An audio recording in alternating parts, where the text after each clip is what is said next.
Let's now talk about the raiding issue, which is also has to do with what's happening in Bawku when the chiefs, well, we'll call it chieftains, but the conflict is happening there. Now, when it happened, I do recall that there was a curfew from 6 a.m. to 6 p.m. and then it came to 4 p.m. to 6 a.m. and then it came down to 6 p.m. to 6 p.m. again. And now we're told it is from 8 p.m. to 8 a.m. Do you get a sense that the government has a handle on what's happening there? Not really.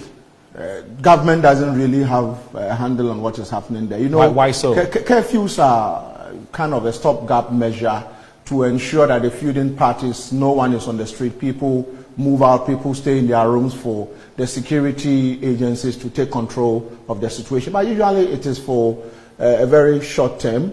I mean, the longest probably we have had a curfew was in '79, where, you know, continuously we had to be locked in during Rawlins's PNDC regime. But for now, I mean, this is not working and it hasn't worked. Some of us would want, you know, if you read the Chieftaincy Minister's release, you know, the release from Chieftaincy Minister, you can see government actually saying in one breath that the feuding parties, you know, people should cease certain pronunciations and, you know, talking about certain aspects of this issue. But you can see there is a quotation from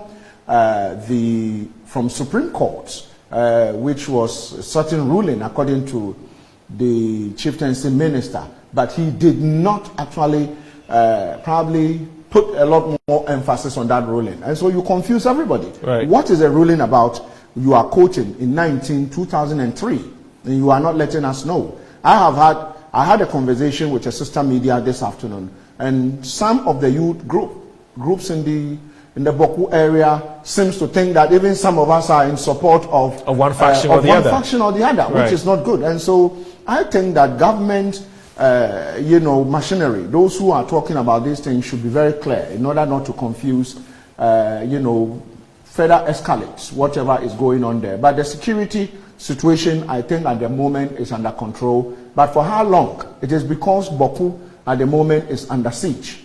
I think that dialogue and, you know, call it mediation and all that should take place. The feuding parties should sit and talk. What is happening? Who is supposed to be the paramount? Who? Let's know who, according to their own oral tradition or written tradition. These are some of the things some of us are expecting the leaders of this country to put to, you know, the table. Let me just pick your thoughts on this just briefly, because we've just got 2 minutes to wrap up on this one.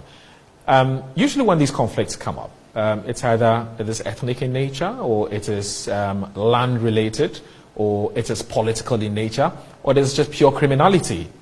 Where do you suppose this is coming from? Well, it's coming from all of it. All of it. Criminality. The conflictpreneurs are selling firearms and ammunition to the feuding parties. You would have the politicians some politicians, selfish politicians who tend to want to benefit, are also, you know, funding it and ensuring that the more it rages, the more they benefit. And then you have, excuse me today to say, those who are ignorant of the situation and wouldn't ask questions, also talking about it and fighting. Some of them are fighting a war that they really don't know why they are fighting. And so as far as I'm concerned, one of my solutions had to do with, I mean, the human-centered solution, dialogue, mediation, finding the root causes and bringing them to a round table. The other one I have proposed has to do with making Bawku and its environment, not just Bawku and its environment, the 19th police region. The moment it becomes a police region, the 19th police region, chances are that you are going to have more police resources, security resources, permanently based in the Bawku and its environment. From Boga to Bawku is almost 90 kilometers.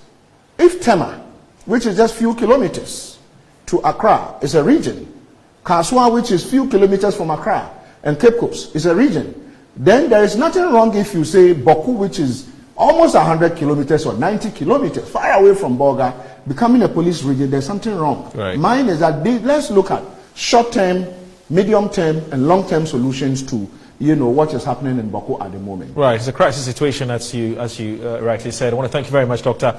Adam Bonaa, for joining. It's always a pleasure talking to you, sir.